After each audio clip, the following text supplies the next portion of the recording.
Sebelum kita mengikuti bacaan pelajaran sekolah Sabat untuk hari ini, mari kita berdoa terlebih dahulu. Bapa kami dalam kerajaan surga, terima kasih untuk kesempatan yang Kau berikan untuk kami dapat mendengarkan sebagian dari firman-Mu.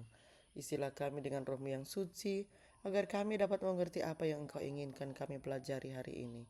Dalam nama Yesus kami sudah berdoa. Amin. Pelajaran Sekolah Sabat, Senin 23 Maret 2026. Pelajaran yang ke-13 di triwulan yang pertama. Judul pelajaran Sekolah Sabat kita untuk hari ini adalah konektivitas antar gereja. Dalam dunia sekarang yang terhubung oleh internet, media sosial, dan perangkat yang tak terhitung jumlahnya, sulit membayangkan tantangan yang dihadapi Paulus dalam membantu gereja-gereja merasakan bahwa mereka adalah bagian dari sesuatu yang lebih besar daripada jemaat lokal mereka sendiri. Bacalah Kolose 4 ayat 10 dan 11. Selain mengirimkan berita bolak-balik melalui utusan, cara apalagi yang digunakan Paulus untuk mendorong konektivitas? Mengingat beberapa masalah yang telah Paulus bahas dalam surat ini, pekabaran apalagi disampaikan melalui kata-kata salam ini? Kolose 4 ayat 10 dan 11. Salam kepada kamu dari Aristarkus, temanku sepenjara, dan dari Markus, kemenakan Barnabas. Tentang dia, kamu telah menerima pesan. Terimalah dia apabila dia datang kepadamu. Dan dari Yesus yang dinamai Yustus. Hanya ketiga orang ini dari antara mereka yang bersunat yang menjadi temanku sekerja untuk kerajaan Allah. Mereka itu telah menjadi penghibur bagiku. Dengan kata-kata salam ini, Paulus menciptakan dan membangun keterhubungan di antara sesama orang percaya. Kita pelajari di sini bahwa Markus adalah sepupu Barnabas. Dengan demikian, Paulus membuka jalan bagi kemungkinan kunjungan Markus ke Kolose.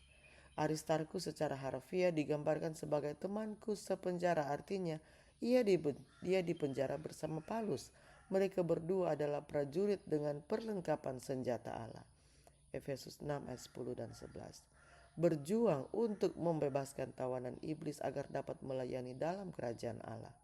Yesus Nustus, nama Yahudi dan Romawi yang terdengar sangat mirip dalam bahasa Yunani seperti Saul atau Paulus, juga dipuji sebagai rekan sekerja yang dapat dipercaya dalam Injil.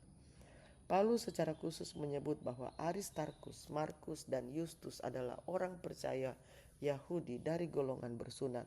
Setelah itu ia menyebut 3 orang non-Yahudi, Epafras, Lukas, dan Demas. Hal ini penting karena meskipun ada ketegangan di gereja antara orang Yahudi dan non-Yahudi, para rekan sekerja ini mampu bekerja sama secara efektif dengan kesatuan dan keharmonisan. Namun, dengan menggunakan kata hanya, Paulus tampaknya mengisyaratkan kekecewaan tertentu karena lebih sedikit orang Kristen Yahudi yang tetap mendukungnya dalam penderitaannya. Meskipun demikian, yang juga penting adalah bahwa pada saat itu, Yohanes Markus yang beberapa tahun sebelumnya telah meninggalkan Paulus dan Barnabas dalam perjalanan misi pertama mereka, tidak hanya menunjukkan kesetiaan tetapi juga menjadi penghibur bagi Paulus. Ancaman terhadap kesatuan bukanlah hal yang baru. Dalam beberapa tahun terakhir, gereja Advent telah mengalami perubahan besar seiring dengan penyebarannya secara global dan berbagai kekuatan telah menggerus kesatuannya. Tekanan terhadap kesatuan ini dirasakan di setiap tingkatan gereja. Bagaimanakah Anda di gereja setempat dapat berupaya mengurangi hal-hal yang mengancam kesatuan kita? Apa sajakah ketegangan yang terjadi di tingkat lokal dan apakah yang dapat dilakukan untuk mengatasinya? Mari kita ikuti lanjutan lagu tadi sebelum saya tutup dalam doa.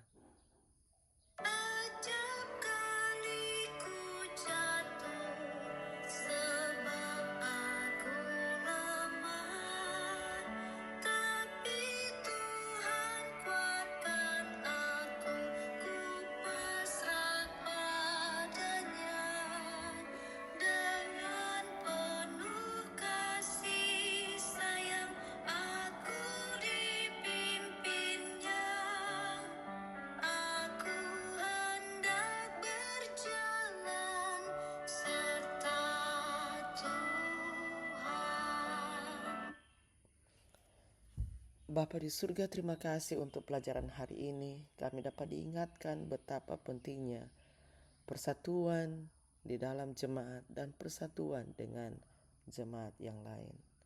Ya Tuhan, kiranya Engkau dapat menuntun kami untuk terus menjadi berkat dan menunjukkan kehidupan yang sesuai dengan kehendak-Mu setiap hari dalam perkataan dan tindakan kami.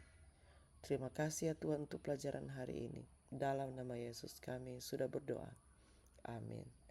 Demikianlah pelajaran Sekolah Sahabat Senin 23 Maret 2026. Sampai bertemu di bacaan pelajaran Sekolah Sahabat selanjutnya. Tuhan memberkati.